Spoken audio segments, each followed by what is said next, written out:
Hello, അപ്പോൾ ഇന്നത്തെ വീട്ടിലേക്ക് എല്ലാ കൂട്ടുകാർക്കും സ്വാഗതം. നമ്മൾ വന്നിട്ടുള്ളത് വളരെ സിമ്പിളായിട്ട് ടേസ്റ്റി ആയിട്ട് നമുക്ക് തയ്യാറാക്കാൻ പറ്റുന്ന ഒരു ഈവനിങ് സ്നാക്ക് അഥവാ ഒരു ഇഫ്താർ സ്നാക്കിൻ്റെ റെസിപ്പി ആയിട്ടാണ് വന്നിട്ടുള്ളത്.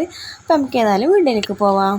അപ്പോൾ തയ്യാറാക്കാൻ വേണ്ടിയിട്ട് ഞാനിവിടെ ഒരു 1/2 കപ്പ് പച്ചരിയാണ് എടുത്തിട്ടുള്ളത്. നന്നായിട്ട് കുതിർത്തി എടുത്തിട്ടുണ്ട്. നമ്മളിപ്പം അപ്പത്തിനൊക്കെ കുതിർത്തി എടുക്കുമല്ലോ, അപ്പോൾ അതേപോലെ നന്നായിട്ട് കുതിർത്തി എടുത്തിട്ടുണ്ട്. അതിനുശേഷം നന്നായിട്ട് കഴുകിയിട്ട് നമുക്കൊരു മിക്സിയുടെ ജാറിലേക്ക് ഇതിട്ട് കൊടുക്കാം. സാധാ അപ്പോൾ അരച്ചെടുക്കുന്ന മിക്സിൻ്റെ ജാറിലേക്ക് തന്നെയാണ് ഇട്ട് കൊടുക്കുന്നത്. അതിനുശേഷം അതേ 1/2 കപ്പ് മൈദപ്പൊടി കൂടി എടുത്തിട്ടുണ്ട്. അത് ആ മിക്സിയിലെ ജാറിലേക്ക് ഇട്ട് കൊടുക്കാം. അതിനുശേഷം 2-3-4 ടീസ്പൂണ് കടലപ്പൊടിയാണ് ചേർത്തെടുക്കുന്നത്. ഇതില്ലെങ്കിൽ ഞങ്ങൾക്ക് വേണ്ടെന്ന് വെക്കാം കേട്ടോ, അത് ഓപ്ഷണലാണ്. അതിനുശേഷം ഇതിൽ കുറച്ച് അപ്പസോഡ ചേർത്ത് കൊടുക്കുന്നുണ്ട്. പിന്നെ ആവശ്യത്തിനുള്ള ഉപ്പും ചേർത്ത് കൊടുക്കുന്നുണ്ട്. അതിനുശേഷം കുറച്ച് ആവശ്യത്തിന് വെള്ളം ചേർത്തിട്ട് നന്നായിട്ട് ലൂസാവരുത്. നമ്മൾ ദോശമാവിൻ്റെ പരുവത്തിൽ വേണം അത് അരച്ചെടുക്കാൻ വേണ്ടിയിട്ട്. അപ്പോൾ അതിന് വേണ്ടിയിട്ട് മാത്രം വെള്ളം ചേർക്കുക. അതുപോലെ നമ്മൾ അരച്ചെടുത്തിട്ടുണ്ട് നന്നായിട്ട്. ഇത് ഒരു ബൗളിലേക്ക് മാറ്റി കൊടുക്കുക. അപ്പോൾ ഇത് നമ്മൾ ബൗളിലേക്ക് മാറ്റി നന്നായിട്ട് ഇത് മിക്സ് ചെയ്ത് കൊടുക്കുക. അതിനുശേഷം ഇതൊന്ന് നമുക്കിനി റെസ്റ്റ് ചെയ്യാൻ വെക്കണം. ഒരു 2-3 മണിക്കൂർ റെസ്റ്റ് ചെയ്യാൻ വെക്കുക. അപ്പോൾ അത്രയും സോഫ്റ്റ് ആയി കിട്ടും നമ്മളിത്. അപ്പോൾ അത് നമ്മൾ ഇവിടെ റെസ്റ്റ് ചെയ്യാൻ വെച്ചിട്ടുണ്ട്. ഇനി 2 മണിക്കൂർ കഴിഞ്ഞിട്ടാണ് നമുക്ക് ഇതിലേക്ക് ഇനി കുറച്ച് സാധനങ്ങൾ ചേർക്കണം.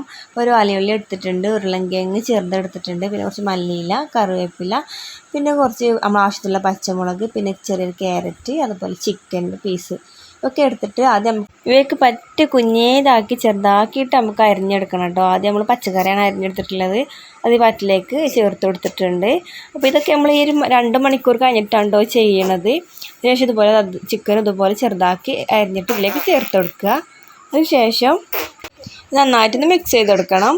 പിന്നെ ഈ സമയത്ത് ഉപ്പില്ലെങ്കിൽ അതൊക്കെ ചേർത്ത് കൊടുക്കുക കേട്ടോ. പിന്നെ നമ്മൾ കുറച്ച് കളർ വേണ്ടിയിട്ട് ഇതിലേക്ക് കുറച്ച് മഞ്ഞൾപ്പൊടിയും അതുപോലെ എരിവിന് വേണ്ടിയിട്ട് കുറച്ച് കുരുമുളകും പൊടിയും ഈ സമയത്ത് ചേർത്ത് കൊടുക്കണം. അപ്പോൾ നമ്മൾ എരിവിനനുസരിച്ചാണ് കുരുമുളകൊക്കെ ചേർത്ത് കൊടുക്കാൻ വേണ്ടിയിട്ട്. അതിനുശേഷം വീണ്ടും ഒന്ന് നന്നായിട്ട് മിക്സ് ചെയ്യാം. ഇതെല്ലാം നമ്മൾ ചെയ്യുന്നത് ഇപ്പോൾ ബാറ്ററി 2 മണിക്കൂർ നമ്മൾ റെസ്റ്റ് ചെയ്യാൻ വെച്ചതിന് ശേഷം മാത്രമാണ് കേട്ടോ.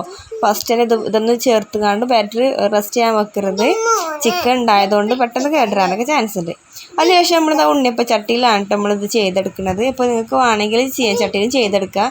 ഞാനതൊരു ഷേപ്പ് കിട്ടാൻ വേണ്ടിയിട്ട് മാത്രമാണ് ഇങ്ങനെ ചെയ്യണത്. എണ്ണ ചൂടാറ്റി ഒരു മീഡിയം ഫ്ലെയിമിൽ ഇട്ടിട്ട് നമ്മൾ ബാറ്ററി ഇതിലേക്ക് ഇങ്ങനെ ചേർത്ത് കൊടുക്കുക. പിന്നെ നമ്മൾ ഹൈ ഫ്ലെയിമിൽ ഇട്ടിട്ട് പെട്ടെന്ന് വേവിച്ചെടുക്കരുത്. കാരണം ചിക്കൻ ഉണ്ടായതുകൊണ്ട് പച്ച ചിക്കൻ ഇട്ടിട്ടുള്ളത്. അപ്പോൾ അത് ചിക്കൻ വേവാനുള്ള ടൈം കൊടുക്കണം. അപ്പോൾ അതിന് വേണ്ടിയിട്ട് മീഡിയം ടു ലോ ഫ്ലെയിമിൽ ഇട്ടിട്ടാണ് അത് വേവിച്ചെടുക്കാൻ വേണ്ടിയിട്ട്. ആദ്യം എണ്ണ ഹൈ ഫ്ലെയിമിലിട്ട് ചൂടാക്കാം. അതിനുശേഷം നമുക്ക് മീഡിയം അല്ലെങ്കിൽ ലോ ഫ്ലെയിമിൽ ഇട്ടിട്ടാണ് ഇത് വേവിച്ചെടുക്കാൻ വേണ്ടിയിട്ട്. പിന്നെ ഒരു വശം വന്നിട്ട് ഇങ്ങനെ മറിച്ചിട്ട് കൊടുക്കുക. എന്നിട്ട് 2 വശം വേവിച്ചിട്ട് നമുക്കിത് പാത്രത്തിലേക്ക് മാറ്റാം കേട്ടോ.